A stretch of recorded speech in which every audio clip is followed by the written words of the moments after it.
it appears that people experience themselves as being separate people in the world. Right. So there can be an awakening out of that where it's suddenly seen that what is only what is. There's no separate person. There never has been a separate person. So when that's seen, then there is only what is, and it's seen that there only ever was what is, and it's not. There is no, because there's no separate. There's nothing personal. It's all a story. Everything personal is a story.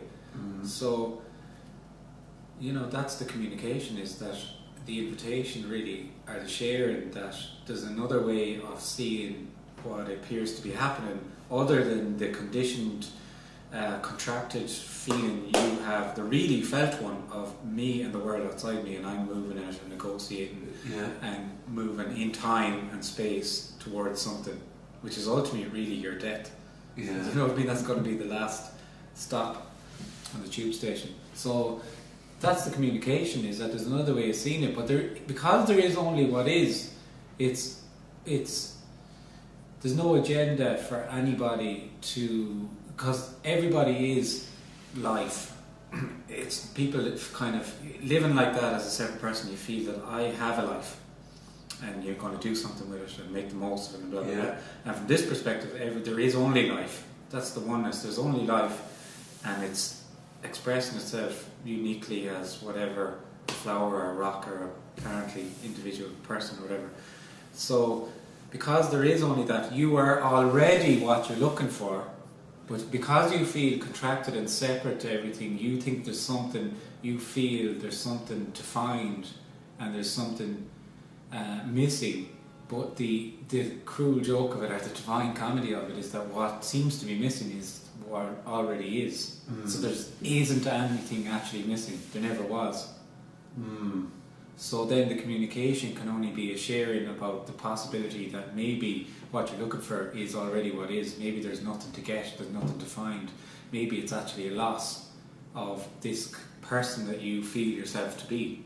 Yeah. So it can only be a communication about that other possibility of what you then have to use words, which are then, you're looking at like awakening, enlightenment, whatever. You could try and use as least confusing words as you can, maybe, because say for instance words like God are laden with meaning, and would be probably best avoided, like, you know what I mean?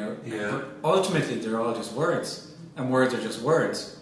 So it's just doesn't matter at all. It's all just energetic, and there's no, in that communication, there's the sharing that this is actually it, and there can't be an agenda for anybody to realise anything, because everyone is already fully realised, are fully there already.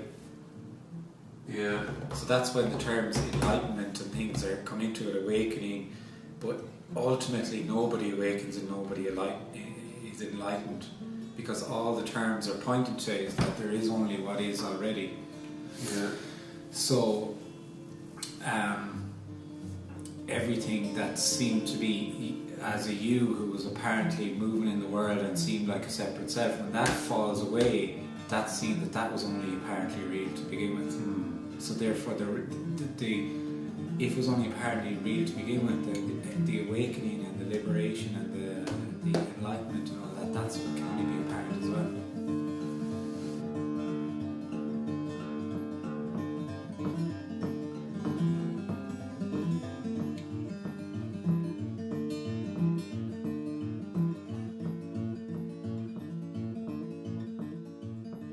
Communication is that there is only this, there is only what is, there is only wholeness, oneness, everything is complete already. Then that has to be a hopeless message, because you are already what you look for. You are already complete and whole. In other words, there is no you. So it has to be a hopeless message. So that's why the individual can't even hear this. The individual hates this message and will run a mile from it, or change it and adapt it into something it isn't. But the individual energy is a hopeful energy. So it's a very confronting message to the individual, because it has to be. The gift is in absolute hopelessness of this is it. It is simply life as it is right now. It's not even a now, it's just this.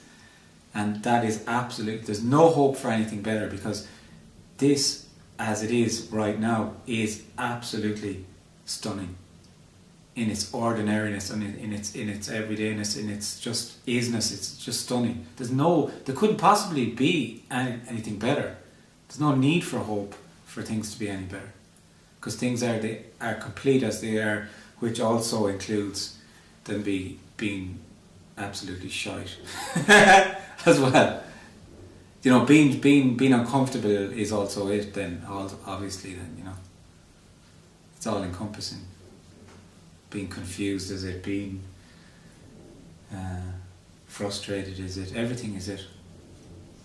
Everything that you've ever looked for is all that ever is.